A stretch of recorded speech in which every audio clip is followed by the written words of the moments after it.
নমস্কার বন্ধুরা, আমি সুমন্ত। অনেকদিন পর আবার আপনাদের সামনে এলাম। আজকে জানুয়ারি মাসের 11 তারিখ, নতুন বছর 2024 সাল। আজ থেকে ঠিক 1 মাস আগে, অর্থাৎ 2023 সালের 11ই ডিসেম্বর আমার বাবা পরলোক গমন করেছেন। তো আজকে আপনাদের সামনে আসার একটাই কারণ, এই যে আমার বাবা পরলোক গমন করলেন 1 মাস আগে। তো উনি অসুস্থ ছিলেন, তো ওনাকে নিয়ে ওনার মৃত্যুর আগে পর্যন্ত প্রায় মাস দেড়েক আমাকে বিভিন্ন হসপিটালে চিকিৎসার জন্য ঘুরতে হয়েছে, যার ফলে বেশ কিছু অভিজ্ঞতা সঞ্চয় করেছি। তো সেই অভিজ্ঞতাগুলোই খুব ছোট ছোট অভিজ্ঞতা আমি আপনাদের সঙ্গে এই ভিডিওতেই শেয়ার করব।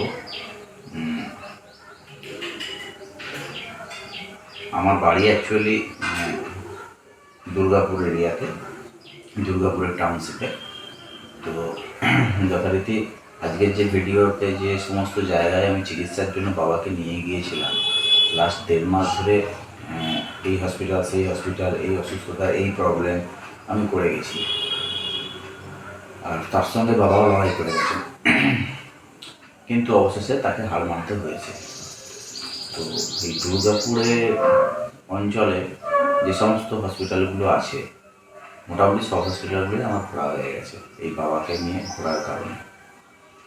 তো সেগুলোই আজকে আমি আমার অভিজ্ঞতার কথাটা তুলে ধরছি। না, কোনো কারোর প্রতি কোনো অভিযোগ বা রাগ ক্ষোভ এসব কিছু না। বাবার যাওয়ার সময় হয়েছিল, তাকে যেতে হতো, তিনি চলে গেছেন, ফাইন। কিন্তু এই যে হসপিটালে তো আমি একা নই, প্রতিদিন হাজার হাজার মানুষ যাচ্ছে। ছোটোখাটো কত প্রবলেম যেগুলো আমি চাক্ষুষ করেছি, তো সেগুলোই আমি বলছি। কারণ আমি দেখেছি আমার এই চ্যানেলে বিভিন্ন ধরনের ভিডিও আমি দিয়ে থাকি, কিন্তু মেডিকেল রিলেটেড ভিডিওগুলো রেসপন্স খুব ভালো, কারণ মানুষ জানতে চায় কী করবে না করবে। তো সেগুলোই বলার চেষ্টা করছি। যেমন ধরুন, বাবা প্রথম যখন বাবা এজ হচ্ছে 80+, এমনি অসুস্থতা ছিল, ডায়াবেটিস, কিডনির সামান্য প্রবলেম, ডায়াবেটিস থাকলে হবেই, নিউরোর সামান্য প্রবলেম, এগুলো থাকবেই, হয়েছে, বাবারও ছিল। দীর্ঘ 5-6 বছর ধরে দুর্গাপুরেরই এক ডক্টর সুপ্রতিম দত্ত, ওনার আন্ডারে বাবা চিকিৎসাধীন ছিলেন লাস্ট 5 বছর ধরে, এবং মোটামুটি ভালোই ছিলেন, যেমন থাকা উচিত। ভালো ছিলেন বলতে একজন 80 বছর বয়স্ক লোক কি আর মাঠে দৌড়াবেন? না, সেরকম না।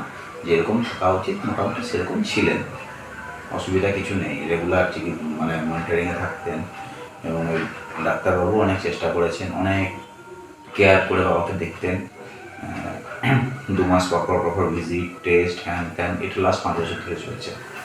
তো এই লাস্ট 1.5 মাসে ব্যাপারগুলো পুরো ডিগ্রেড হতে শুরু করলো, এবং যার ফলে আমাকে বিভিন্ন হসপিটালে ঘুরতে হলো। সেই অভিজ্ঞতাটাই বলছি। প্রথম যেদিন বাবা একদিন সকালবেলায় বাবা কিছু খেতে পারছে না, ইভেন উঠে দাঁড়াতে পর্যন্ত পারছে না, মানে কী বলবো, পুরো একদম সেন্সলেস ঠিক নয়, কিন্তু কোনো কথাও বলতে পারছে না, চুপচাপ শুয়ে আছে, কিছু খাচ্ছে না, কোনো রেসপন্স নেই, এরকম টাইপের একটা অবস্থা হয়ে গেছে।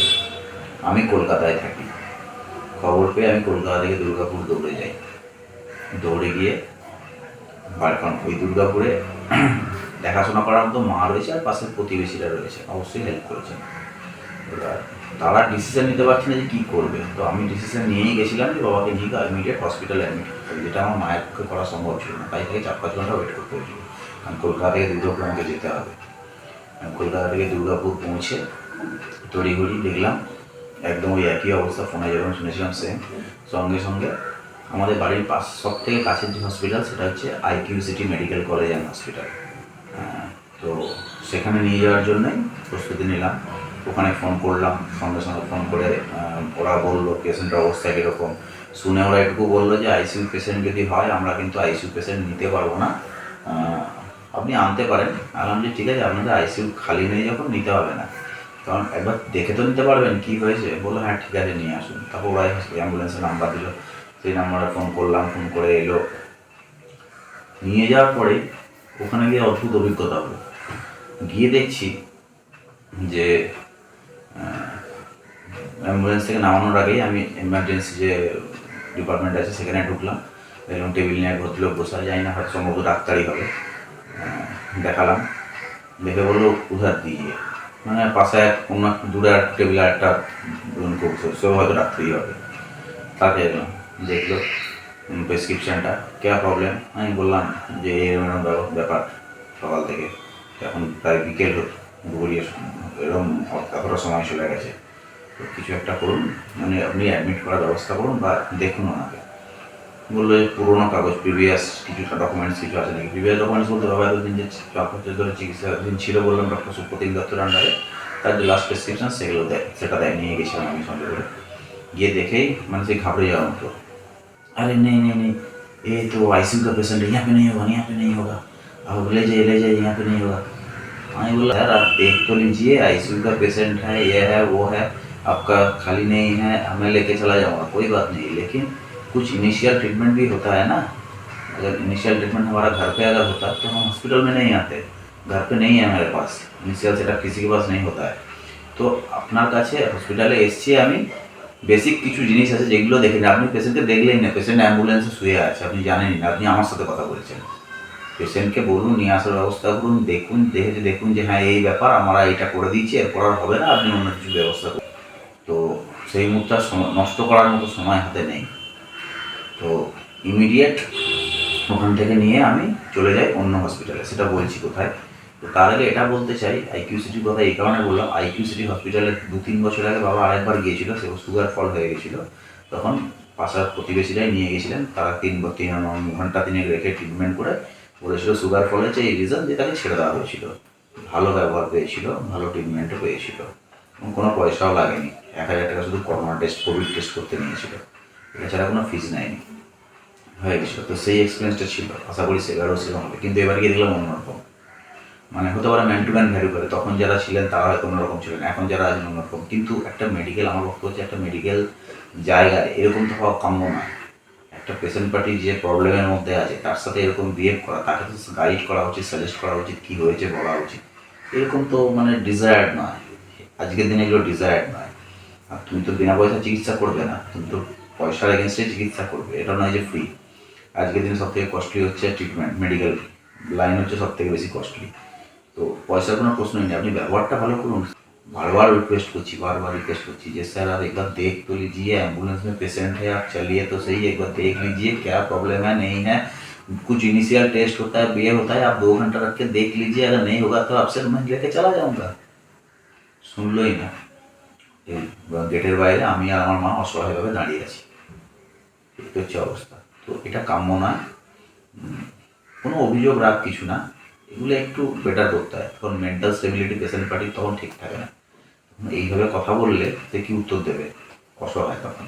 আমার অবস্থা সেরকম ছিল, আমি আর মা বাইরে দাঁড়িয়ে আছি, দুজনে অসহায়ভাবে। সঙ্গে সঙ্গে অ্যাম্বুলেন্সের যে ড্রাইভার ছিল সেটি খুব ভালো ছিল, তাকে বললাম ভাই তুই মিশন যেতে পারবে, বলছে হ্যাঁ দাদা যাবো, কোনো অসুবিধা নেই। সঙ্গে সঙ্গে ওখান থেকেই চলে গেলাম মিশন হসপিটাল। এবং যাওয়ার পথে আমি অ্যাম্বুলেন্সের ছেলেটির সাথে কথা বলছিলাম যে এই হসপিটালটা এরকম কেন, মানে নিল তো নাই, উল্টে এরকম বিহেভ করলো, এরকম করলো, এরকম তো আগে বাবা আগেও এসেছিলেন একবার, এরকম তো ছিল না আগে। বলছে যে আসলে যেটা ব্যাপার হচ্ছে, ছেলেটা ঠিকই বলেছে, এটা হচ্ছে কলেজ, মানে এখানে স্টুডেন্টদের পড়ানো হয়, শেখানো হয়, নার্সিং আছে, ডাক্তারি আছে, বিভিন্ন রকম হয়তো আছে, আমি জানি না তো ডিটেলস আছে। তাদেরকে প্র্যাকটিক্যাল শেখানোর জন্য যতটুকু মিনিমাম একটা সেট আপ থাকা দরকার ওদের ততটুকুই আছে, কাজে এক্সেস কিছু করে উঠতে পারবে না। অন্য কোনো তথাকথিত বড় হসপিটালের সাথে যদি আপনি আইকিউ সিটিকে কম্পেয়ার করেন তাহলে এটা হবে না, এটা ওই ছেলেটা বললো। কারণ এটা একটা মেডিকেল কলেজ, এদের লিমিটেড সব কিছু, ওই স্টুডেন্টদের শেখানোর জন্য যতটুকু লাগে ততটুকুই, কাজে তার বেশি আপনাকে নেবে না, আমার করতে পারবে না ওরা, ওদের সেই ইনফ্রাস্ট্রাকচারও নেই। আচ্ছা ঠিক আছে, তো ঠিক আছে, হতেই পারে, সেটা প্রবলেম কিছু নেই, কিন্তু আমার কথা হচ্ছে বিহেভিয়ারটা ঠিক করতে হবে।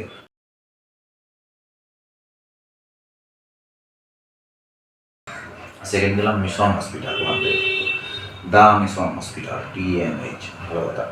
দুর্গাপুরে মোটামুটি এক ডাকে সবাই চেনে, দুর্গাপুর কেন, আশেপাশে বাঁকুড়া, বর্ধমান, পুরুলিয়া, বীরভূম সমস্ত নিয়ারেস্ট ভালো হসপিটাল কলকাতার আগে যায় মিশন হসপিটাল। নো ডাউট চিকিৎসা হয়, বিভিন্ন ডিপার্টমেন্টের চিকিৎসা। সেখানে গেলাম, তো বললাম মেডিক্লেম আছে, কী হয়েছে সব কিছু জানলো, জেনে পেশেন্টকে ভর্তি নিল। ভর্তি নেয়নি, মানে এমার্জেন্সি একটা আলাদা আছে, ওখানে রেখে ট্রিটমেন্টটা শুরু হলো। এই টেস্ট হ্যান্ড টেস্ট বিভিন্ন রকম হচ্ছে। আমাদেরকে বললো আপনারা বাইরে ওয়েট করুন। বাইরে অনেক একটা ওয়েটিং এরিয়া আছে, ছোট্ট জায়গা, ভালো করে দাঁড়ানো যায় না। ওয়েট করছি বেশ কিছুক্ষণ পর এসে বললো যে কোভিড টেস্টের বিলটা করে নিয়ে আসুন। সেটা আবার কোথায় করা? বললো এখানে রিসেপশনে চলে যান, ওখানে বিল করে আসুন, কোভিড টেস্টটা 1000 টাকা। এবার এত কিছু হচ্ছে, একটা যখন ব্যাপারটা এই কেসটা এন্ড হবে তখন তো টাকা পয়সার একটা ব্যাপার আছে, আমি দিয়ে মেডিক্লেম দিয়ে যাইনি, তো তখনই তো ওটা ইনিশিয়াল মানে ফাইনালাইজ করা যায়। এই এখন কোভিড টেস্টটা আলাদা করে এখনই করে নিতে হবে, এটা মানে কেন জানি না, হয়তো সব হসপিটালেই হয়তো আছে, যেখানে কোভিড একটা কোনো দুর্গাপুরের প্রবলেম না, কোভিড একটা ইন্টারন্যাশনাল এবং গোটা পৃথিবীব্যাপী চলছে। আমার বক্তব্য যে 1000 টাকা নেই, কিন্তু সেটা পরে নিতে পারতো। তখন ওই বিধ্বস্ত অবস্থায় এখনই 1000 টাকা বিল করে এসো, গিয়ে কোনো আলাদা হবে না, এটা না হওয়াটাই কাম্য। 1 নম্বর। 2 নম্বর হচ্ছে দাঁড়িয়ে আছি, থেকে জিজ্ঞেস করতে যাই, ভেতরে ঢুকতে দেয় না, তাও খুব করে ঢুকে পড়ছি মাঝে মধ্যে, একে আবার বাইরে তাড়াতে বলে না ওয়েট করবো না, ওয়েট করছি। 5টায় গেছি, টাইম এখনো বলে দিচ্ছে, বিকেল 5টায় গেছি, 7টা 8টা বেজে গেছে, তখনও দেখতে পাচ্ছি বাবাকে ফেলে রেখে দিয়েছে, আরও অন্য পেশেন্ট আসছে, তাদের দেখছে, কখনো বাবার কাছে যাচ্ছে, এটা করছে। অক্সিজেন মাস্ক লাগিয়ে দিচ্ছে, মাস্কটা বাবা বিরক্ত হয়ে হাত পা চলছে তো, অস্বস্তি হয়েছে, খুলে সরিয়ে দিয়েছে, দেখার কেউ নেই।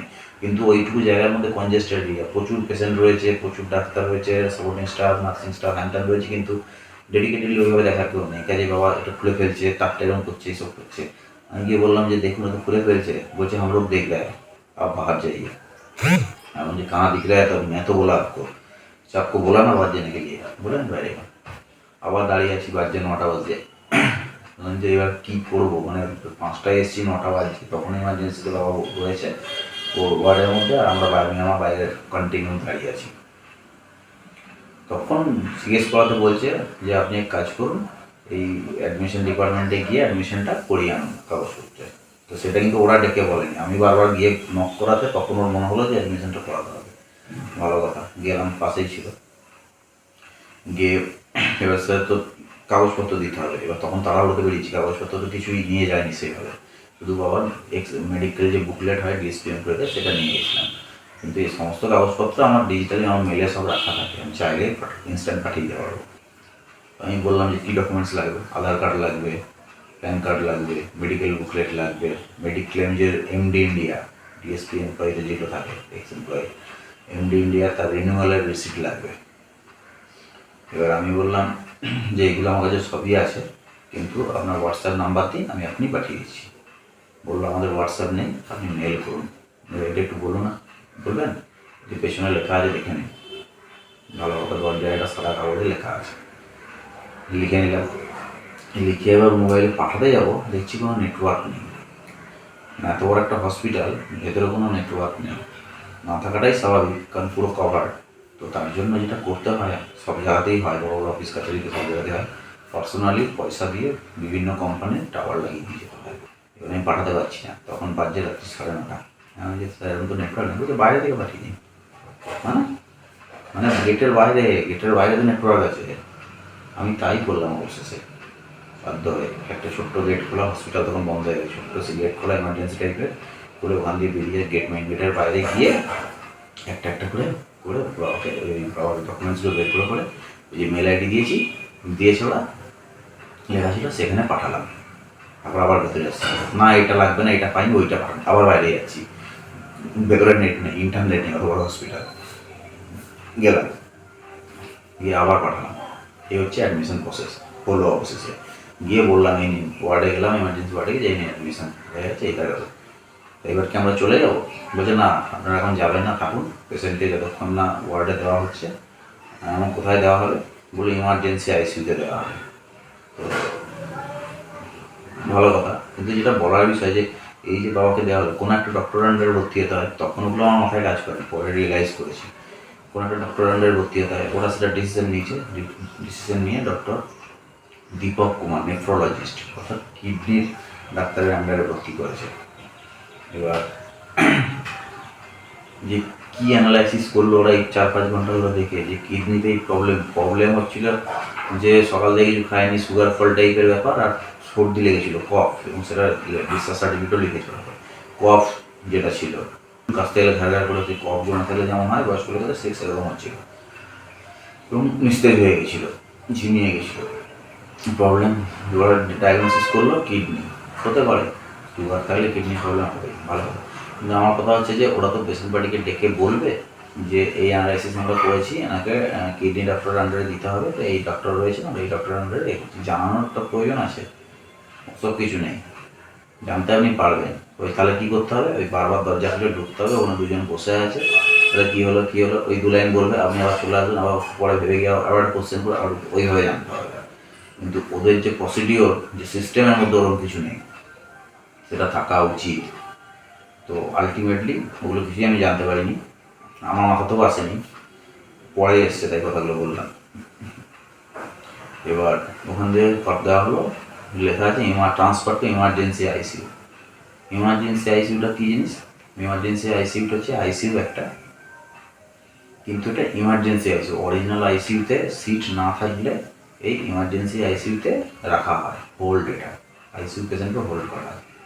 ওখানেও সব ব্যবস্থা আছে, ইমার্জেন্সি আইসিইউর মতনই সব ব্যবস্থা।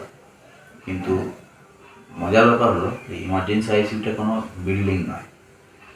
মিশন হসপিটালে যারা গেছেন তারা জানবেন, মাঝখানে একটা উঠোন টাইপের আছে ভেতরে, ওইখানে টিন দিয়ে, টাটার টিন শিট দিয়ে বানানো একটা লম্বা হলের মতো বানিয়ে দিয়েছে, ভিতরে ফল সিলিং করে, এসি করে, যন্ত্রপাতি লাগিয়ে, ভেতরে আপনি বুঝতে পারবেন না, বাইরে ওটা দেখলে টিনের চালা একটা, রেট কিন্তু একই, অরিজিনাল আইসিইউ যা রেট, টিনের চালা আইসিইউ অর্থাৎ ইমার্জেন্সি আইসিইউ সেম রেট করতে পারে, এটা নিয়ে আমার কোনো আপত্তি নেই। রেটটা একটু কম রাখতে পারতো, কারণ ভেতরে সমস্ত ফেসিলিটি রয়েছে, এই নয় যে অরিজিনাল আইসিইউতে যা থাকে এখানেও তাই রয়েছে, যেটুকু দেখে বুঝলাম আর কি। কিন্তু যেহেতু এটা ইমার্জেন্সি আইসিইউ, নামটা তুমি আলাদা করছো, অথচ রেটটা রেখে দিচ্ছ একই, সেটা তো হওয়া উচিত নয়। অন্তত কিছু হলেও একটু কম হলেও হতে পারতো, তাহলে পেশেন্টও স্যাটিসফাইড থাকতো যে অরিজিনাল আইসিইউ তো পাইনি, এটা টেম্পোরারি আইসিইউ, চলো ঠিক আছে, কিন্তু 2 টাকা কম, সেরকম নয়। কিন্তু ওখানেও যা রেট এখানেও তাই রেট। তবে একটা দিক ভালো বলবো, যে আইসিইউ পেশেন্ট, এই ইমার্জেন্সি আইসিইউ যদি না থাকতো তাহলে পরে আইসিইউ পেশেন্ট হলে ওই আইকিউ সিট ফ্রি তো নেই, জায়গা নেই, ফ্রি তো, তাই এখানে ফেরানোর ব্যাপার নেই, এখানে নিতে পারছে অন্তত পেশেন্টকে, সেটা একটা গুড সাইন, ভালো জিনিস একটা। আইসিইউ পেশেন্টকে ফিরতে হচ্ছে না, ইমার্জেন্সি আইসিইউ বলে একটা ওরা জায়গা করেছে যেখানে পেশেন্টগুলোকে হোল্ড করাচ্ছে এবং সমস্ত রকম ব্যবস্থাই আছে। আমার বক্তব্য একটু রেটটা কম হলে ভালো হতো, যেহেতু এটা স্টেবল কোনো এস্টাবলিশমেন্ট নয়, এটা টেম্পোরারি এস্টাবলিশমেন্ট হলো। এবার ওখানে মেসেজ দেওয়ার পর তারপর আমরা বাড়ি গেলাম, তখন বাজছে রাত 10টা, মানে বিকেল 5টায় ঢুকেছি, রাত 10টায় আমরা ওখান থেকে বেরিয়েছি। পরের দিন গেলাম সকালবেলায়, সকালে তো ভিজিটিং হওয়ার নয়, আমি এমনিই গেলাম, ভিজিটিং হওয়ার বিকেলবেলায় গিয়ে বললাম যে ডাক্তারের সাথে কথা বলবো, দেখা করা যাবে। বললো না, ডাক্তার তো কেউ নেই এখন, ডাক্তারের সাথে কথা বলতে গেলে আপনাকে ওপিডিতে ডাক্তার বসেন 1টা থেকে, অমুক বিল্ডিং অমুক ফ্লোরে, ওইখানে গিয়ে আপনাকে কথা বলতে হবে। তো এখন যে এখন এসছি, এখন কোনো ডাক্তার নেই, বললো হ্যাঁ আড়াই মাস ডাক্তার রয়েছে, আমি কথা বলতে পারেন। তাই আমাকে 1 মিনিট একটু অ্যালাউ করুন, করেছিল অ্যালাউ। গেলাম, গিয়ে আমাকে বললাম, ও তো দেখলাম আমি যেটুকু জানি সেটুকুও জানে না। পেশেন্টদের দেখা মতো সঙ্গে খাতা পেন্সিল খুলে ওই লেখা রয়েছে যে নার্সিং স্টাফগুলো থেকে ওরা প্রতি মুহূর্তে লিখে যায়, এই ব্লাড, এই মনিটরিংয়ের জন্য লিখে যায় সারাদিন, ওইগুলো দেখেই আমাকে বোঝাতে লাগলো। তার মধ্যে যেটুকু বোঝার আমি বুঝে নিলাম। তো ছোটো ছোটো বিষয় গিয়ে দেখলাম যে মাথার উপর একটা এসি, চাঁচা করে এসিটা চলছে, মানে এগুলো দেখার জন্য আমি বললাম যে ভাই, মাথার উপর এসি, তো এমনিই এখানে ঠান্ডা লেগে যাবে, নিউমোনিয়া হয়ে যাবে। বলছে হ্যাঁ হ্যাঁ দাদুর মাথার উপরে এসিটা বন্ধ করতে হবে বলে, সে আবার কাকে একটা বললো, সে এসে বন্ধ করে দিল। এই ছোটো ছোটো বিষয় এগুলো দেখা দরকার, এগুলো তো অনেক এফেক্ট করে। তুই যে ডাক্তারকে দেখতে হবে 1টার সময়, আমি বসে রইলাম, ডাক্তার একটা ওপিডি করে, 2:30টা বাজছে, তখনও ডাক্তার আসেনি, তার ওপিডি করছে, তার এমনি পেশেন্ট না করেও 25টা পেশেন্ট বসে আছে। এবার আমার মতো যাদের পেশেন্ট অ্যাডমিট আছে তারও 5-7 জন রয়েছে। এবার সেই ডাক্তার একজন অ্যাসিস্ট্যান্ট দেখো, এখন সব ডাক্তার গিয়ে বললাম যে এরকম কথা, হ্যাঁ বসুন ডেকে দেবো, বসে আছি ডেকে দেবে। তারপর ডাক্তার এলো, পেশেন্ট দেখা শুরু করলো, আমাকে ছেড়ে দিন দাদা, আমাকে ছেড়ে দিন, কথা বলে বেরিয়ে যাবো। হ্যাঁ বসুন, আর 2টো শাড়ি তারপর আপনাকে দিয়ে দেবো। এই কথা হচ্ছে যে ডাক্তার তো পয়সা নিচ্ছে, তো সে পেশেন্টকে বলবে না তার কি অবস্থা, কি কন্ডিশন, কি করতে হবে না করতে, একটা পরিষ্কার ধারণা কি দেওয়া উচিত নয়? এ কি আমার কর্তব্য যে আমি দেশে গিয়ে জিজ্ঞেস করবো? না, এটা আমার কর্তব্য নয়। আমি আপনার কাছে ট্রিটমেন্ট করাতে এসেছি, আপনার কর্তব্য আমাকে উত্তর দিয়ে দেবো আমার প্রশ্ন করার আগে। অদ্ভুত, জেনে চলে এলাম। এরকম করে প্রায় 10 দিন মতো, 8 দিন মতো হয়, 8-9 দিনের মাথায় ওইরকম করে আবার একদিন ডাক্তার সাথে দেখা করলাম। জানা গেলো ডাক্তার বললাম এখন মোটামুটি স্টেবল আছে। তো যাই এর মাঝখানে এমার্জেন্সি আইসিইউ থেকে নর্মাল যে আইসিইউ সেখানে ট্রান্সফার করা হলো। নর্মাল আইসিইউ থেকে জেনারেল বেড পাওয়া যাচ্ছে না, তাই জন্য নর্মাল আইসিইউতে রেখে দিয়েছিল, কিন্তু চার্জ জেনারেল বেডেরই নিয়েছিল এবং সেটা হবে সেটা ওরা বলেও দিয়েছিল। যেহেতু জেনারেল বেড খালি নেই তাই আইসিইউতে রেখে দিয়েছিল। লাস্টের দিন একমাত্র জেনারেল বেডে ট্রান্সফার করেছিল। তো এই যে এই কদিনের মধ্যে যে একদিন শুক্রবার ছিল, সেদিন ডাক্তারকে বললাম যে কেউ বললাম এবার তো জেনারেল বেডে দিয়ে দিচ্ছি, এখন জেনারেল বেডে নেই আইসিইউতেই আছে, কিন্তু জেনারেল বেডের হিসেবেই কাউন্ট হচ্ছে ওনার, কারণ এখন ভালো আছে। তো কালকে আশা করছি ছেড়ে দেবো, কাল মানে শনিবার করছে, ছেড়ে দেবো। ভালো কথা। শনিবার দিন গেলাম, গিয়ে বললাম যে ডিসচার্জের ব্যাপারে কিছু ইয়ে ছিল, 1 নম্বর পেশেন্টে হ্যান বুঝি কই না তো ডাক্তারবাবু তো বলেনি, বাবু বলেনি। আর কাল আমাকে বললো আজকে ডিসচার্জের কথা, ছেড়ে দেবে। বলছে তাহলে হয়তো কন্ডিশন বোঝেননি তাই ছাড়েননি। অদ্ভুত ব্যাপার। তারপর বললো রবিবার কিছুই যায় না, ডাক্তার আসে না। এবার এলো সোমবার, এবার জানি অ্যাডমিশন ডিসচার্জ হয়েই যাবে, খুব ভালো কথা।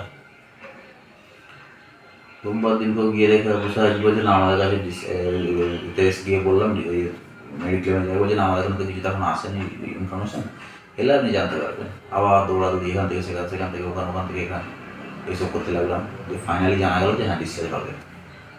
মেডিক্লেমে এসে জানলাম, বলছে হ্যাঁ আমাদের কাছে ইনফরমেশান এসছে ডিসচার্জ হবে, আমরা মেডিক্লেমে পাঠাচ্ছি, অ্যাপ্রুভাল এলে নিয়ে চলে যাবে। আমি ভালো কথা, অ্যাপ্রুভাল আর আসে না। সন্ধ্যে 6টা বাজছে, সেই সকালবেলায় গিয়েছি, অ্যাপ্রুভাল এলো না। মানে মেডিক্লেম ইন্স্যুরেন্স ডিপার্টমেন্টের লোকগুলো একে বাড়ি ছুটে যায়। স্যার আজকে হবে তো? বলছে হওয়ার তো কথা। আমি মেডিক্লেম কি এত দেরি হয়? বলছে হ্যাঁ কখনো কখনো তো হয়।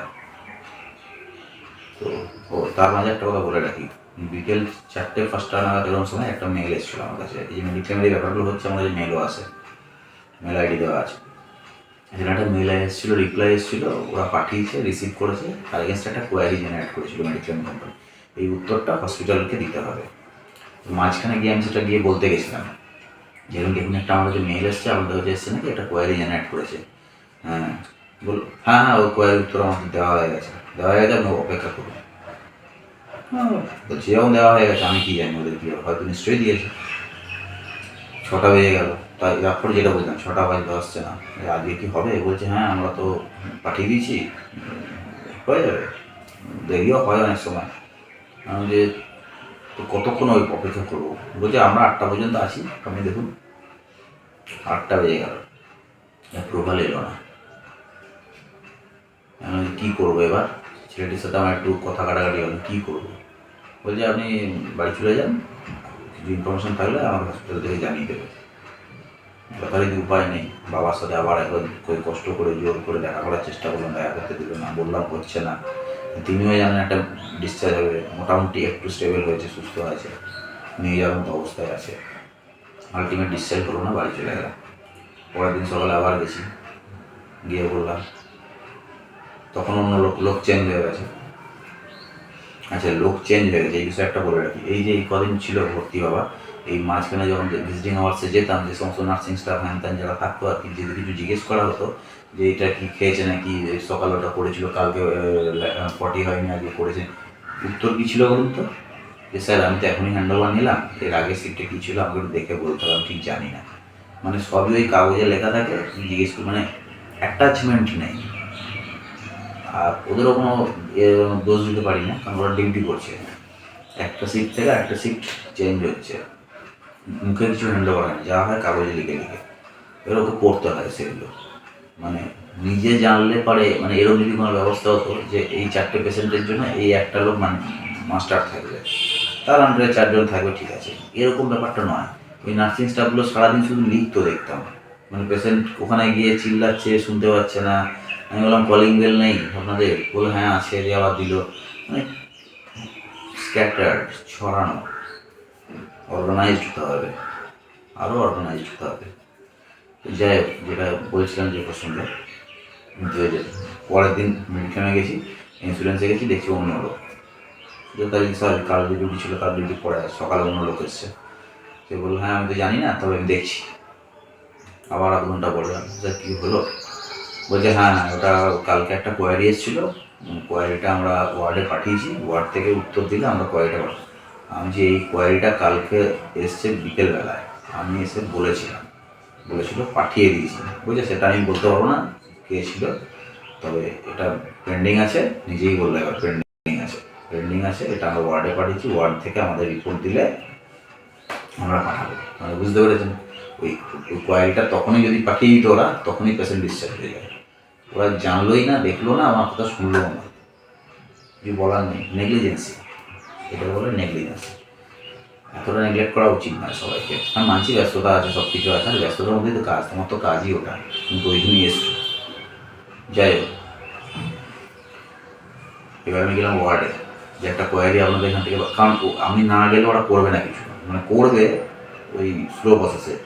তখন থেকে আমি গেলাম ওয়ার্ডে, খোঁজ নিলাম, বললো হ্যাঁ একটা কোয়ারি ওখান থেকে ইন্স্যুরেন্স থেকে পাঠিয়েছে, ওটা আমরা রেডিওলজিতে পাঠিয়ে দিয়েছি। আচ্ছা রেডিওলজি কোথায়, খুঁজে খুঁজে গেলাম, রেডিওতে গেলাম, দেখছি একটা ছেলে বসে আছে, ডাক্তারি হবে জানি না, বলতে পারবো না। তো ওই ছেলেটা ভালো ছিল, নাম বলাতেই বললো হ্যাঁ হ্যাঁ স্যার আপনি আপনার এটাই করছি এখন, এই হয়ে গেছে, এটা জাস্ট পাঠাবো এবার ইন্স্যুরেন্সে। আমার সামনেই একজনকে ডাকলো ফোন করে, বললো এটা ইন্স্যুরেন্সে দিয়েছো। এবার সেই ইন্স্যুরেন্সে দিতে গেল, এবার আমি আর সঙ্গে সঙ্গে ইন্স্যুরেন্সে যাইনি, গেলেই বলবে না আমরা তো এখনো পাইনি, আমি আরও 8 ঘন্টা পরে ইন্স্যুরেন্স অ্যাকসেপ্ট করলো, হ্যাঁ এটা উত্তরটা রেগুলারি থেকে এসেছে এবং আমরা পাঠিয়েও দিয়েছি। তার 1 ঘন্টার মধ্যেই অ্যাপ্রুভাল চলে যাবে, বুঝলেন, এমডি ইন্ডিয়াকে দোষ দিয়ে লাভ, 1 ঘন্টার মধ্যেই অ্যাপ্রুভাল চলে গেলো। সবকে তাহলে ওরা দিয়ে দেয়, কারণ আমি এই বিগত 1 মাস ধরে এগুলো পুরো আমি বুঝে গেছি, আরও বলছি গেছি। তো অ্যাপ্রুভাল চলে এলো, বিল হলো 1,67,000 টাকা, সেখান থেকে অ্যাপ্রুভ হয়েছে 1,18,000 টাকা, আর কিছু ছাড় দিয়েছে কত হাজার টাকা, যে সব মিলিয়ে 20,600 টাকা আমাকে দিতে হবে। এবার আমি জিজ্ঞেস করলাম, ওরা এই হিসাবটা আমাকে ওরাই বুঝিয়ে দিল, অ্যাপ্রুভাল যে এসছে আমার মেলে এসছে, মেল বললাম মেল আছে, মেলে সব চলে আসে, যে আমি বাইরে দাঁড়িয়ে থাকি, কারণ ভেতরে তো ইন্টারনেট কাজ করে না, কোনো ফোনও আসবে না, কোনো ইন্টারনেটও, মানে ফোন তো আসবে না, ইন্টারনেট তো দূরের কথা, মানে মোবাইলের টাওয়ার থাকে না, যদি কোনো ফোন লেগে যায় সে কথা শোনা যায় না, তাই জন্য সময় গেটের বাইরে গিয়ে দাঁড়িয়ে থাকতাম, পিছনে ছিলাম, কারণ শুধু ওই ফোনকে ফোন করবে, আমি অফিস ছেড়ে দিন পড়ে আছে, অফিসের দরকারে ফোন আসতে পারে, বাবা হসপিটালে ভর্তি, বিভিন্ন লোক ফোন করছে, খোঁজ নেওয়া যেতে হবে, তাহলে কেউ ফোনে পাবে না, আমি যদি ভেতরে বসে থাকি ওই রিসেপশন এরিয়াটা পার্টিকুলার যেখানে বসার জায়গা রয়েছে, কারণ ওখানে কোনো মোবাইল নেটওয়ার্কই নেই, যেখানে ফ্রি ওয়াইফাই থাকে, প্রোভাইড করা উচিত। তো বাইরে গেটে দাঁড়িয়ে আছি, একটা চায়ের দোকানে, মানে আমি জায়গায় করে নিয়েছি, ওখানেই বসে থাকতাম আমি। তো দেখলাম মেল এলো যে এরকম অ্যাপ্রুভ, বলে সঙ্গে সঙ্গে ভেতরে গেলাম, ওরা বললো হ্যাঁ আপনার অ্যাপ্রুভাল চলে এসছে। কত দিতে হবে কী করতে হবে, তখন ওই হিসাবটা ওরাই বোঝাতো, 1,18,000, 1,67,000, 1,18,000 অ্যাপ্রুভ, আর আমাকে দিতে হবে 20,600, একটা কাগজে লিখে দিদিগুলো পাশে পেমেন্ট কাউন্টার, ওখানে পেমেন্ট করে দিই। আমি জিজ্ঞেস করলাম যে এই যে অ্যাপ্রুভাল এসছে যে 20,600 টাকা আমাকে দিতে হচ্ছে, কোনটা কোনটা ওরা দিতে পারলো না সেটা একটু আমাকে বলে দিন তো, মানে আমি জানতে পারবো নিশ্চয়ই, সেটা কেন আমাকে কেন দিতে হবে, এটা মেডিক্লেম আছে ক্যাশলেস করে, কিন্তু সেটা জানতে গেলে আপনাকে আপনার ইন্স্যুরেন্স কোম্পানির কাছে গিয়ে জানতে হবে, ওর কোনো জাস্টিফিকেশন আমাদের কাছে নেই, আমরা জানাতেও পারবো না, বলতেও পারবো না, হতে পারে সেটা, তাই আমার কিছু বলার নেই বিষয়। 20,600 টাকা পেমেন্ট করে তারপর যা প্রসিডিওর করে ওয়ার্ডে গেলাম, করে দেখালাম, ওখান থেকে নিয়ে তারপর আবার অ্যাম্বুলেন্স করে বাবাকে ঘরে নিলাম। এবার ডিসচার্জ করার সময় কী হয়, বেসিক্যালি দেখেছি মিশন হসপিটালে বেশ কয়েক মাস আগে অন্য এক পেশেন্টকে আমি নিয়ে গেছিলাম ডিসচার্জ করার সময়, যে দায়িত্বে থাকে সেই মুহূর্তে নার্সিং স্টাফ ওই ওয়ার্ডের, সে বুঝিয়ে দেয় যে এটাই করতে হয়, এটাই করতে হবে, 2 মাস পরেই করবেন। এখানে যে যিনি ছিলেন ও কি বোঝাবে, মানে কিছু বললোই না। তো বোঝার মাসে তো আমি ছিলাম না, আমি নিজেই পুরো তার আগে দেখা হয়ে গেছে কী আছে। তো ওই জন্য আর ওকে চান্সও দিইনি, আর ও মানে ওর কোনো ইনিশিয়েটিভই নেই যে একটা পেশেন্ট ছাড়লো, এতদিন হসপিটালে ছিল, আইসিইউতে ছিল, তার কি টেক কেয়ার, ওসব কিছু নেই। করে যায় অ্যাম্বুলেন্স হলো, আবার বাবাকে বাড়ি নিয়ে এলাম মিশন থেকে। এটা হলো মিশন হসপিটালের গল্প। তো কোনো অভিযোগ নেই, আমি আগেও বলেছি, কোনো রাগও নেই, কোনো ক্ষোভও নেই। এই ছোটো ছোটো বিষয়গুলো তারা যদি একটু দেখেন, ওই যে বললাম যে পেশেন্ট পার্টি সে তো একটা প্রবলেমের মধ্যে রয়েছে, তার পেশেন্টকে, তার মাথায় হাজার চিন্তা। তো কিছু কিছু জায়গায় না এগুলো একটু দরকার হয়, কারণ অন্যান্য ইন্ডাস্ট্রি একটা বিস্কুট তৈরির কারখানা, সেখানে কোনো ইমোশন লাগবে না, মেশিন কাজ করে খাটাখাটা বিস্কুট ছাপিয়ে বেরিয়ে চলে যাবে। কিন্তু এটা হচ্ছে মানুষের জীবন নিয়ে বিজনেস। তো সেখানে একটু ইমোশন দরকার আছে, যেখানে যেখানে দরকার, এবং সেটার জন্য ট্রেনিং দরকার। কারণ কী হবে, একটা মানুষ বাড়িতে রাগী হতে পারে, প্রচণ্ড বদমেজাজি হতে পারে, কিন্তু সে যখন হসপিটাল প্রিমিসে ঢুকলো, তখন সে বাড়ির বদমেজাজি হিসাবটা খুলে আসতে হবে। হসপিটালের নির্দিষ্ট প্রোটোকল থাকবে, ট্রেনিং থাকবে, তার মধ্যেই তাকে চলতে হবে। কিন্তু এরকম কিছু সিস্টেম জানি না আছে নাকি, এগুলো ম্যানেজমেন্টের ব্যাপার, এগুলো আমার থেকে তারা আরও ভালো। আমি শুধু পয়েন্টগুলো হাইলাইট করতে পারি, সেটা আর কী বলবো। আমি তো চাই ভালো, আমি তো বলছি না যে বাবার চিকিৎসা গাফিলতি, ওই সব কিছু আমি বলছি না। এই যে ছোটো ছোটো ছোটো ছোটো গিয়ে প্রতি পদক্ষেপে একটা করে ক্লু, এইটা যদি না হতো, মানে ক্লু ছোটো ছোটো এগুলো না থাকতো, প্রবলেমগুলো, তাহলে এবার কত সুন্দর হতো ব্যাপারটা, আরও ভালো করে আমি বলতে পারতাম যে হ্যাঁ এই হয়েছে, এই হয়েছে।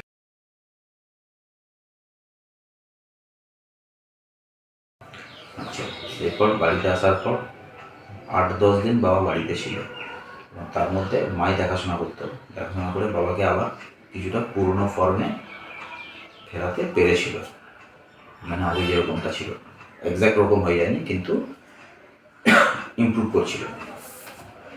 এরপরে আমি আবার কলকাতায় চলে আসি। সব করার পর মা ফোন করে জানায় যে বাবার একদিন হলো এরকম কাঁপছে বডিটা হঠাৎ করে। সেটা তো ভালো লক্ষণ না। ডক্টর সুপ্রতিম দত্ত যোগাযোগ করলাম, উনি বললো, হোয়াটসঅ্যাপ করলাম আমাকে যে ইমিডিয়েট নিউরোল ডাক্তারকে নিয়ে, নিউরোলজিস্টকে দেখাও। নিউরোলজিস্ট কাকে দেখাবো? নিউরোলজিস্ট মিশনে আমি আর যাবো না, একবার অভিজ্ঞতা হয়েছে, মিশ্র অভিজ্ঞতা, আমি ওখানে আর যাবো না। নিউরো ডাক্তার কে আছে, হেলথ ওয়ার্ল্ড বলে এখন একটি হসপিটাল, সেখানে ডাক্তারের নামটাই ভুলে গেলাম, মনে পড়ছে না।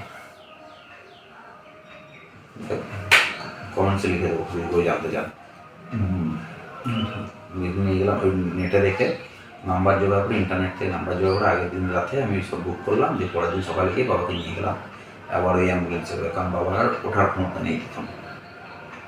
দেখলো মাঝে মধ্যে এরকম ভাইব্রেট হচ্ছে, দেখো বললো যে স্ক্যান করা, সিটি স্ক্যান করা হলো, সঙ্গে সঙ্গে পরে দেখা গেলো সেরিব্রাল হয়ে গেছে। তখন কী করবো? ডাক্তারবাবু আমাকে প্রশ্ন করলেন, আপনি কি অ্যাডমিট করাতে চান? আমি বললাম যে তার আগেই বলেছি মিশনে ভর্তি ছিল, এতদিন হসপিটালে ছিল, এবার বাড়িতে যেভাবে ওনাকে দেখা হয়, টেক কেয়ার করা হয়, হসপিটালে তো সেটা হয় না। তো আমরা যদি বাড়ি থেকে পসিবল হয়, বাড়ি থেকেই আমরা ট্রিটমেন্ট করবো, হসপিটালে দিতে ইচ্ছু হয় না। শুধু ওনার শরীরের কথা ভেবে নয়, মেডিক্লেমের টাকার কথা ভেবে। 4 লক্ষ টাকা মেডিক্লেম, 2 লক্ষ টাকা প্রায় চলে আসে, আর পুরো আছে 2 লক্ষ টাকা, সেটাও তো চলে যাবে, ফিউচারের জন্য কিছু রাখতে হবে। এত কথা আমি ওনাকে বলিনি, হ্যাঁ, আমি শুধু বললাম যে না, মিশনে ছিল, এতদিন ভর্তি থাকার ফলে উনি হসপিটালে আবদ্ধ হয়ে এক জায়গায় পড়ে থেকে থেকে এ হয়ে গেছিলো, সেখানে থেকে ঘরে এসে মা অনেক ডেভেলপ করে দিয়েছিল, আমরা ঘরে থেকেই করাবো। বললো ঠিক আছে, মেডিসিন দিলে, বলে যদি প্রবলেম হয় 2 দিন দেখুন, যদি প্রবলেম হয় আপনি যে কোনো সময় অ্যাডমিট করাতে পারেন। হ্যাঁ ঠিক আছে, নিশ্চয়ই, অবশ্যই বলে নিয়ে চলে এলাম। কিন্তু 2 দিন অপেক্ষা করতে হয়নি। একদিন পরে বাবার অবস্থা, ওষুধ কিন্তু চালু করে দিয়েছি, যে ওষুধ দিয়েছিল, পরে বাবা দেখলাম আরও ডিটোরিয়েট করতে লাগলো।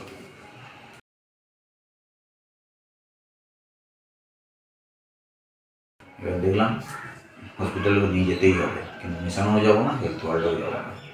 কারণ কি? কারণ মেডিক্লেমের টাকা নেই। 4 লক্ষ টাকার মেডিক্লেম, 2 লক্ষ টাকা প্রায় চলে গেছে, আর 2 লক্ষ টাকা পড়ে আছে, হাতে তো রাখতে হবে কিছু। সবার পরামর্শ নিয়ে, বাড়ির লোকের পরামর্শ নিয়ে, পরিজনদের সাথে আলোচনা করে দুর্গাপুরের যে main hospital, DSP main hospital, সেখানে নিয়ে গেলাম। ওখানে রেখে অ্যাম্বুলেন্সে এনে আমি ওখানে আবার সব নিজেকে করতে হয়, ওখানে আবার ওইসব প্রাইভেট হসপিটাল না, নিজেকে স্ট্রেচার আনতে হবে, নিজেকেই নামাতে হবে, সব নিজেকে করে আমি নিজে নিয়ে গেলাম। নিয়ে গিয়ে চেক করলো, চেক করে ওনারা বললো বলে তো স্ট্রোকের পেশেন্ট, স্ট্রোকের কোনো ট্রিটমেন্ট এখানে হয় না, নিউরোর কোনো ডাক্তার এখানে নেই। এই যে পেশেন্টকে নিয়ে গিয়ে চেক করলো, প্রথমে যেটা বলেছিলাম আইকিউসিটির ক্ষেত্রে, আমি আইকিউসিটির ক্ষেত্রে এটাই বলতে চাইছিলাম যে অ্যাটলিস্ট তুমি পেশেন্টকে দেখো, দেখে তুমি জাজমেন্ট করে তারপর বলো। তুমি পেশেন্টকে দেখলে না, পেশেন্ট অ্যাম্বুলেন্সের মধ্যে পড়ে রয়েছে, তুমি পেশেন্ট পার্টির সঙ্গে বলছো এই হবে না হবে না, নেই হবে নেই হবে, আপনি রেখে চলে যাই, এই আবার কি? কিন্তু বিএসপি হসপিটালটা করেনি, পেশেন্টকে নিয়ে এসছে, দেখেছে, ওরা মানে নিয়ে গেছিলাম, নিয়ে দেখেছে, দেখার পর পরিষ্কার বলে দিয়েছে যে হ্যাঁ এই ব্যাপার ওনার, এটা এখন এখানে হবে না, এখানে এই সিস্টেমই নেই, তো আপনি অন্য কোথাও নিয়ে যাবে। আমি যে অন্য কোথাও বলতে কোথায়, সঙ্গে সঙ্গে একটাই নাম মিশন, বলে দিলাম মিশনের হিস্ট্রি। আমি এখন এই মুহূর্তে যেতে চাই না, কারণ আমাদের মেডিকেল ব্যবস্থা শেষের দিকে। বললো হেলথ ওয়ার্ল্ডে যান, না আমি না হেলথ ওয়ার্ল্ডেও আমি যেতে ইচ্ছুক নই। তাহলে বললো আরেকটা হসপিটাল আছে, সেটা ভালো নিউরোর জন্য, সেটা হচ্ছে সিটিজেন হসপিটাল। আমি এটা আবার কোথায়? বলছে মিশনের আশেপাশেই, বিধাননগরেই, আপনি ওখানে দেখতে পারেন, ওখানে কি যাবেন? রেটটাও কম, ওটার উপরেই কনসেন্ট্রেট করলো ডাক্তারবাবু নিয়েছিল, রেটটাও কম। কারণ তাহলে তাই করুন, আর তো কোনো উপায় আমার কাছে নেই, নামও শুনিনি কোনো সিটিজেন হসপিটাল, তাই করুন। করার সঙ্গে সঙ্গে ডাক্তারবাবু নিজেই ওদের হসপিটালে ফোন করলো, অ্যাম্বুলেন্স পাঠানোর ব্যবস্থা করলো। করার সঙ্গে সঙ্গে গেটের বাইরে দাঁড়িয়ে আছি, অ্যাম্বুলেন্স আসবে, সিটিজেন হসপিটালে নিয়ে যাওয়া হবে। তো দেখি একটি লোক বাইক নিয়ে এসে দাঁড়িয়ে আছে গেটের মুখে। তো যে স্টাফ ছিল ওদের হসপিটালে, সারাদিন বলে সিভিল হসপিটালের লোক এসছে, কথা বললে বলতে পারেন। উনি কিন্তু আমাকে দেখেছেন, কিন্তু কিছু বলছেন। আমি গিয়ে বললাম যে আপনি কি সিভিল হসপিটালের স্টাফ? বলছে হ্যাঁ হ্যাঁ হ্যাঁ, আপনার পেশেন্ট এটা? আমি যে হ্যাঁ। আমি যে আপনি এত কী করে এলেন মানে এখানে? বলছি না আমি আপনার জন্য আসিনি, আমি এসেছি এদিক দিয়ে বেরোচ্ছিলাম, তো খবর পেলাম তাই এবার দেখতে এলাম। না আচ্ছা, ব্যাপারটা সেটা না, ব্যাপারটা হচ্ছে ওনাকে ফোন করা হয়েছে, ওদের ইন্টারনাল কিছু কমিশনের ব্যাপার আছে, মিশন হোক হেলথ ওয়ার্ল্ড হোক সিটিজেন হোক সবারই আর কি, তার জন্য হয়তো এসছে, কাজে এটা নিয়ে আমার বলার কিছু নেই। ব্যাপারটা হয়েছে সেটাই বললাম, মানে জানতাম না তো এগুলো, আমি সবই প্রথম দেখছি, এক্সপিরিয়েন্স হলো আর কি, সেই জন্য বলছি। সিটিজেন হসপিটালে অ্যাম্বুলেন্স এলো, ওরাই বাবাকে নিয়ে তুললো, নিয়ে করলো, দিয়ে সিটিজেন হসপিটাল দিল। দেখলাম হ্যাঁ একটা বিধাননগরেই, মিশনের আশেপাশে, ব্যাংক কলোনির কাছে। তো ওখানে গিয়ে ওখানেও এমার্জেন্সি আছে, সঙ্গে সঙ্গে এগিয়ে হওয়ার, বাবা সিটি স্ক্যান করালো, চেক করছে, বাবাকে হ্যান করছে ত্যান করছে, এসব হলো। হওয়ার পর ওরা আমাকে ডেকে দেখালো এমার্জেন্সিতে যারা ছিল, দেখুন ওনার যে সেরিব্রাল স্ট্রোক হয়েছিল, হেলথ ওয়ার্ল্ডের রিপোর্টটা আছে আগের দিনে, আর এখন ওরা আবার সিটি স্ক্যান করলো, বললো দুটোর মধ্যে অনেক ডিফারেন্স, ওনার ডিটোরিয়েট করছে। তো পেশেন্টের কোনো গ্যারেন্টি নেই, আমরা চেষ্টা করবো। পেশেন্ট অ্যাডমিট হয়ে গেলো, আপনি অ্যাডমিশনে গিয়ে কথা বলবেন। অ্যাডমিশনে গিয়ে কথা বললাম, যেরকম salary employee, x employee, MD India লিখলেন, বললাম হ্যাঁ ঠিক আছে, এমডি ইন্ডিয়া তো কোনো অসুবিধা হয় না, আজ অব্দি কোনোদিনও হয়নি, প্রবলেম হয় না, কোনো অসুবিধা নেই। অ্যাডমিশন হয়ে গেল, সব হয়ে গেছে। পরের দিন সকালবেলায় ফোন এসেছে হসপিটাল থেকে, ফোন করে যেই ফোনটা রয়েছে যথারীতি খারাপ এটাই মাথায় আসে, তো ওরা সেটার জন্য ফোন করেন, ওরা ফোন করেছিল পেশেন্টকে ভেন্টিলেশনে দিতে হয়েছে রাত্রেবেলায়, পেশেন্ট ডিটোরিয়েট করছিল। হ্যাঁ ঠিক আছে, জাস্ট ইনফরমেশনের জন্য ফোন করেছিল। এবার সকাল বিকাল আমি দুবেলা যাই, বিকেলে ভিজিটিং আওয়ার আর সকালে ডাক্তারের সাথে কথা বলার জন্য, যেটা মিশনের ক্ষেত্রে বলছিলাম। ডাক্তারের সাথে কথা বলার কোনো সিস্টেম মিশনে নেই, যে এখানে রয়েছে। ছোটো হতে পারে, যেটা খুব ছোটো, পেশেন্টও কম। যে নিউরোর ডাক্তার যিনি ছিলেন, যার আন্ডারে বাবা ছিলেন, তার নামটা আমার কাছে টাইটেল হচ্ছে কার্তিকিয়ান, কার্তিক স্যার করে ডাকছিল, কার্তিকিয়ান,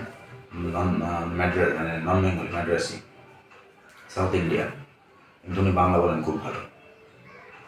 তো ওখানে যে সিস্টেম ছিল, সকালবেলা ডাক্তারের সাথে কথা বলতে হয়, এবং ডাক্তার কটায় আসবে সেটা ফোন করে ওরা জানিয়ে দিত। নতুন ডাক্তার সকাল 11টায় আসবে, ও আপনার কাছে 8টার মধ্যে ফোন করে দিতে হয় যে অমুক পেশেন্ট, অমুক ডাক্তার এই সময় আসবেন, আমি কথা বলছিলে আসতে পারবে।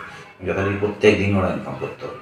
করার পর এবং সেখানে বেশ আইসিউর সামনে দাঁড়িয়ে থাকতাম, এক এক করে পেশেন্টের বাড়ির লোককে আইসিউর ভিতর থেকে ডাকা হতো। ডাক্তার পেশেন্টের সামনে দাঁড়িয়ে থেকে, পেশেন্ট পার্টির সামনে দাঁড়িয়ে থেকে পুরো ব্যাপারটা বোঝাতেন যে এই হয়েছিল, এই করেছি, এই করা হচ্ছে এখন, এবং যারা স্টাফ ছিল, নার্সিং স্টাফ বা মধ্যে আসেন, তাদেরকে ইনস্ট্রাকশন দিত সব সামনে ওই পেশেন্ট। হয়ে গেলে আবার নেক্সট পেশেন্টকে ডাকতো, নেক্সট পেশেন্ট বাড়ির লোককে ডাকতো, তাই মানে ব্যাপারটা খুব ট্রান্সপারেন্ট লেগেছে, আমার খুব ভালো লেগেছে। এটা হওয়াটাই কাম্য।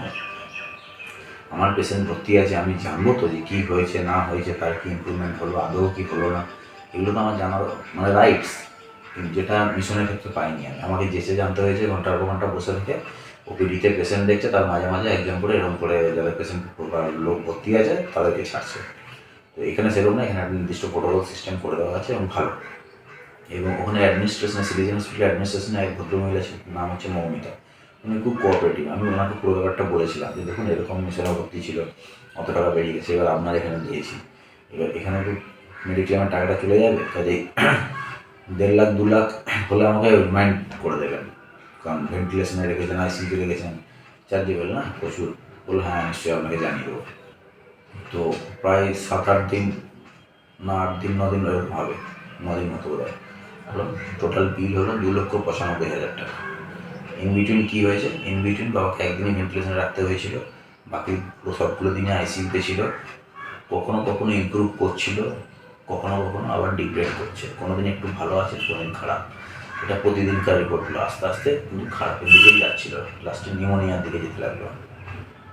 সেরিব্রাল স্ট্রোক আছে, কিডনি ইনফেকশন আছে, চেস্ট ইনফেকশন, নিউমোনিয়া, সব আস্তে আস্তে মাল্টি অর্গান ফেলিয়ার যেটা বলে সেদিকে এগোতে লাগলো।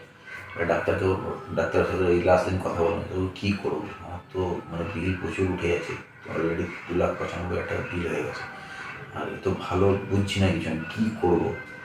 বললো, তাও পরিষ্কারই বললেন, পেশেন্টের অবস্থা সত্যিই ভালো নয়, আমরা অনেক চেষ্টা করছি, আপনি আরও 2-4 দিন দেখতে পারেন, আপনাকে কী বলবো, আর যদি বলেন যে না দেখবো না, তাহলে আপনি নিয়ে যেতে পারেন, তবে বাড়িতে রাখতে পারবেন না এই পেশেন্ট, আপনাকে হসপিটালেই দিতে হবে বললাম। তো লাস্টের ডিসিশন নেওয়া হলো যে বিএসপি মেন হসপিটালে বাবুকে শিফট করা হবে। এবার এখানেও তাই, অ্যাপ্রুভাল আসবে, 2,95,000 টাকা বিল হয়েছে, তবে আসবে। সারাদিন চলে গেলো, অ্যাপ্রুভাল এলো না। রাত্রি 9টার সময় ঘরে বসে আছি, হসপিটালতে ঢুকেছি একটু আগে, দেখছি মোবাইলে মেল এসছে, 2,95,000 টাকা চাওয়া হয়েছিল, অ্যাপ্রুভ হয়েছে 1,80,000 টাকা, কয়েক হাজার টাকা ছাড়, আর আমাকে দিতে হবে 89,000 সামথিং, মানে 90,000 আমাকে দিতে হবে, আমার তো দেখেই হয়ে গেছে। তাহলে মেডিক্লেমে মানে কী হলো, আমি দেখতে দেখতেই হসপিটাল থেকেও ফোন চলে এসছে যে আপনার অ্যাপ্রুভ হয়ে গেছে, কাল সকালে 90,000 টাকা আমাকে পেমেন্ট করবেন, এসে নিয়ে যাবেন। আমি আর ওর সাথে ঝগড়া করে কী করবো, আমার ঠিক আছে আসছি। পরের দিন সকালে গেছি, যাওয়ার পরে ওই ভদ্রমহিলা অ্যাডমিনে যে ছিল, তার কথা বলছিলাম, মৌমিতা, ও দেখা মাত্রই আমার চিনে গেছিলো, এতদিন যাচ্ছি, দেখা মাত্রই বললো সেম কথাটাই, যেরকম এসছে, কিন্তু এই যে 89,000 আপনার এসছে 90,000 মতো প্রায়, বলছে এটা আসা উচিত নয়, অনেক জায়গায় টাকা আবার কেটেছে, কিন্তু তার কোনো জাস্টিফিকেশন ওরা দেয়নি, লিখে দিয়েছে U&C, রিজন হচ্ছে U&C, টাকা কাটা। আমি তাহলে কী করবো, বলছে আপনাকে কিছু করতে হবে না, ওটা আমরাই আবার ভেরিফিকেশনের জন্য, রিচেকের জন্য মেল পাঠিয়েছি, সেই মেল ওরা পেয়েছে, সেটা অ্যাকসেপ্ট করেছে, কিন্তু তার উত্তর এখনও আসেনি, উত্তরটা আসুক আপনি ওয়েট করুন। ওয়েট করছি ঘন্টা 2 পর তার উত্তর এলো। কী উত্তর এলো জানেন, যেটা 2,95,000 টাকা বিল হয়েছিল, অ্যাপ্রুভ হয়েছিল 1,80,000 টাকা, আমাকে দিতে কত হতো, 90,000। সেকেন্ড টাইম যখন ভেরিফিকেশনের জন্য ওরা পাঠিয়েছে, সেই 2,95,000 টাকার বিলের মধ্যে যেটা 1,80,000 অ্যাপ্রুভ হয়েছিল, সেটা অ্যাপ্রুভ হয়ে গেছে 2,37,000 টাকা, আর আমাকে দিতে হতো 90,000 টাকা মতো, সেটা দিতে হবে 32,000 টাকা। এই কোয়ালিটি যদি না করা হতো তাহলে এটাই দিতে হতো, বুঝতে পারছেন, একটাই ডিফারেন্স। যাই হোক 32,000 টাকা দিতে হবে। তখন ওই মৌমিতা ম্যাডামকে বললাম যে আপনাকে তো বলেছিলাম যদি এই 32,000 টাকা আপনার থেকে যদি কিছু কম করেন, তো উনি বললেন ঠিক আছে, উনি আমাকে বলেছিলেন যে কিছু কম করার চেষ্টা করবো, আমি কথা বলে জানাচ্ছি। উনি ভেতর থেকে কথা বলে এলেন, কোনো অফিসিয়াল ব্যাপার, কথা বলে এলো, এসে আমাকে বললো আপনি 4,000 টাকা কম দিন, আমার কাছে সেটাই অনেক। তখন আমি থ্যাংক ইউ, 28,000 পেমেন্ট করে ওরাই অ্যাম্বুলেন্স করে দিল, দিয়ে বাবাকে দুর্গাপুর মেন হসপিটালে রেফারাল ডিসচার্জ করে নিয়ে যাওয়া হয়।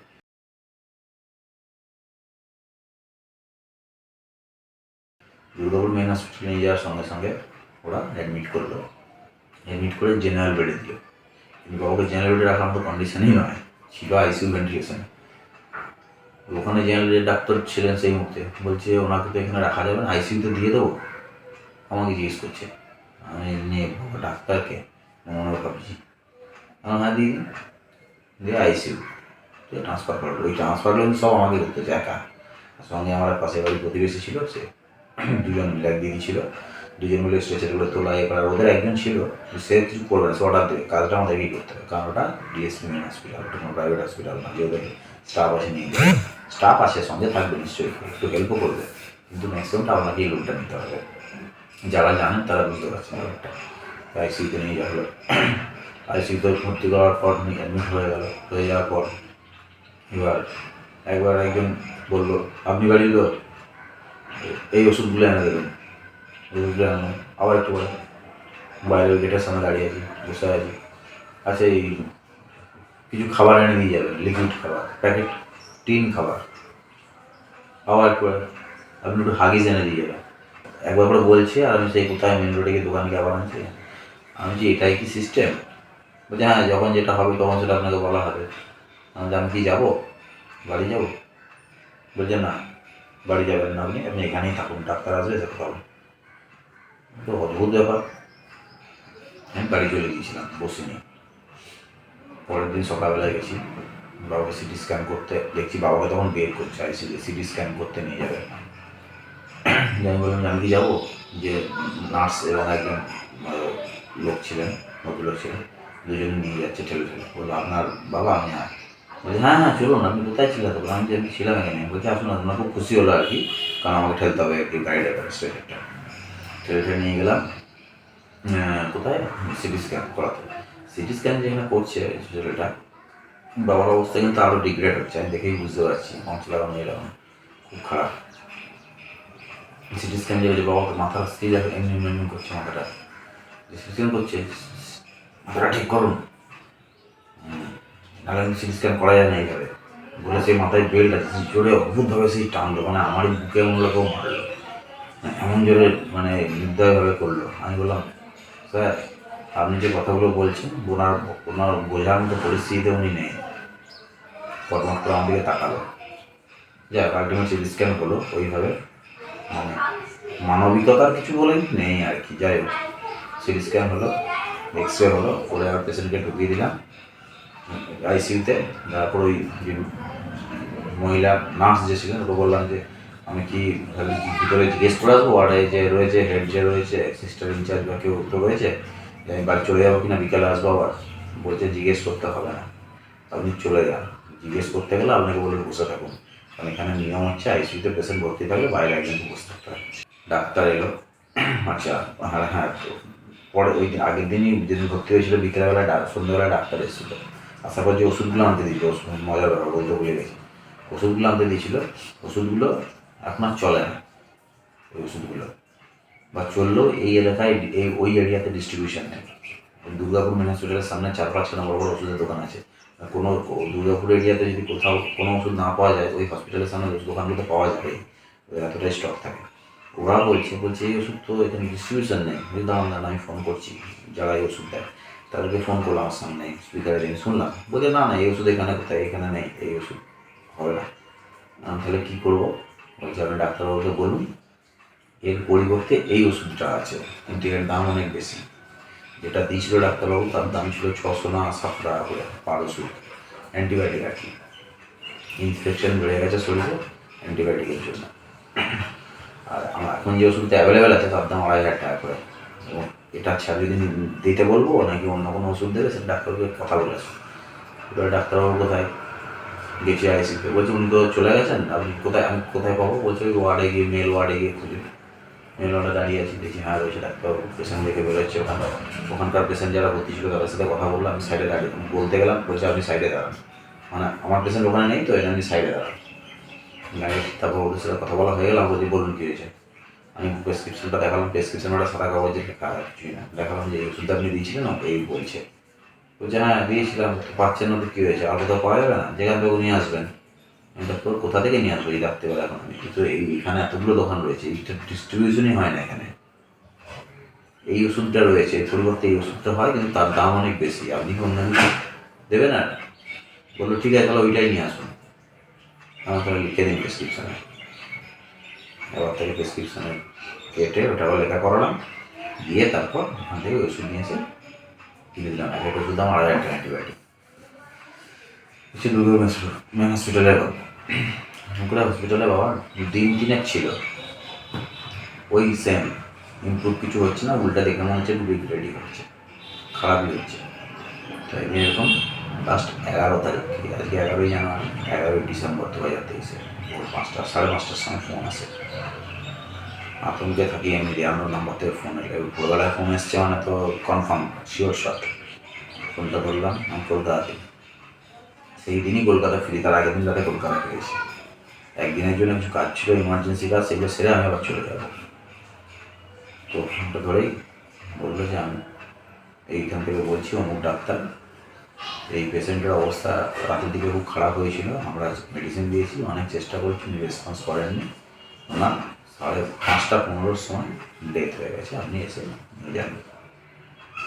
এই ছিল বাবার গল্প। পরের দিনকে যখন এখান থেকে গিয়ে আমি যখন নিতে গেলাম, ওদের কাছে সমস্ত কাগজপত্র আমার দেওয়া ছিল, যে এত ট্রিটমেন্ট হয়েছে, হ্যাঁ হয়েছে, তেন হয়েছে, সব ওরা নিয়েছিল, ওগুলো সব ফেরত দিয়ে দিল। এবার আমি তারপরে বললাম যে মেডিকেল বইটা, মেডিকেল বুকলেটটাই তো সব হসপিটাল, বলছি ওটা আপনি পাবেন না। আপনি পাবেন না মানে ওটার মধ্যে তো ওটাই তো সব, বলছি ওটা তো জমা হয়ে গেছে, ওটা আপনি পাবেন না। আমি বললাম যে ওটা জমা হয়ে গেছে, কিন্তু ওর ভেতরে তো এত বছর ধরে ট্রিটমেন্ট হয়েছে, হ্যান ত্যান হসপিটালে যা যা হয়েছে সব লেখা রয়েছে, তো প্রেসক্রিপশান তো ওটা। এটা ছাড়া এত দামি দামি ওষুধ দিয়েছেন, অ্যান্টিবায়োটিক, এগুলো সব তো ক্লেম করতে হবে। বলছে ওটা হলো আমি কখনো জানি না, যে ওইটা আপনারা পাবেন না, আপনাকে একটা দিয়ে দিচ্ছি, ওই death certificate, temporary death certificate, যেটা নিয়ে বার্নিং হয়ে যেতে হবে, এটাই আপনি পাবেন, এছাড়া কোনো কিছু পাবেন না। এবার আমি বললাম যে এতদিন ধরে চিকিৎসা হলো বিভিন্ন জায়গায়, আজ শুধু এখন নয়, সারা জীবন ধরে হসপিটালে দেখিয়েছে বিভিন্ন কারণে, তো সেগুলো তো রয়েছে, এগুলো তো আমি রাখতেই পারি হিস্ট্রির জন্য, ডকুমেন্টেশনের জন্য। বলছে না, ওই কার্ড জমা গেছে, কার্ড আপনি আর পাবেন না। পরে আমি খোঁজ নিয়ে জানলাম যে ওই কার্ডটা ওরা দিয়ে দেয়, কিন্তু ওপরে যে কভার, বুকলেটের যে কভারটা, ওটা ওরা জমা নিয়ে নেয়, কিন্তু আমাকে সেটাও দেয়নি। বুকলেট, কার্ড সব একবারে সব নিয়ে নিয়েছে। তো এই ছিল ব্যাপার। ওখান থেকে গেলাম বার্নিং ঘাটে, মজা দেখুন। বার্নিং ঘাটে গিয়ে ওই যেটা কাগজটা হসপিটাল থেকে দিয়েছিল, দুর্গাপুর স্ট্রিট কার্ড বলে লেখা ছিল, কাগজটা দেখালাম, ডেথ সার্টিফিকেট, ওটাও ডিসি টেম্পোরারি, দেখিয়ে বার্নিং ঘাটে একটা টোকেন দিল, হয়তো সিরিয়াল নাম্বার বা কিছু হবে। বডি যখন ইয়ে হয়ে যাবে, বার্নিং হয়ে যাবে আর কি, তারপরে নিয়ে গিয়ে ওটা দেখাতে হবে, দেখালে ওরা আবার একটা টেম্পোরারি রসিদ দেবে। তো ওরা একটা সাদা কাগজ কি একটা টোকেন আমাকে লিখে দিল, দিয়ে বলো 750 টাকা দিই, আমি 750 টাকা দিয়ে দিলাম। পরে বাবার বডি হয়ে যাওয়ার পর বীরভানপুর ক্রিমিটোরিয়াম হওয়ার পর ওরা আমাকে একটা কাগজ দিল, সেখানে লেখা রয়েছে নাম হ্যান ত্যান, অ্যাড্রেস সব লেখা রয়েছে, এবং দু জায়গায় অ্যামাউন্ট লেখা রয়েছে, একটা 400 টাকা, একটা 565 না কত জানি, দুটোই কাটা রয়েছে। 400 টাকা অ্যাজ এ রেজিস্ট্রেশন ফি, 400 টাকা কাটা, আর 550 টাকা as a registration fee with cremation, ওটাও কাটা, পেনে করে, পেন দিয়ে পেন থ্রু করা আছে। তার এগেনস্ট ওরা নিয়েছে 750 টাকা, সেটা কোথাও লেখা নেই। সেইটা যখন দিচ্ছে তখন আবার বলছে 10 টাকা দিন। কথা হচ্ছে 10 টাকাটা তো 750 টাকার সঙ্গেই নিতে পারতো, সেটাই বা নিলে কেন, তার কোনো হিসাব নেই, বলতে পারবো না কী ব্যাপার।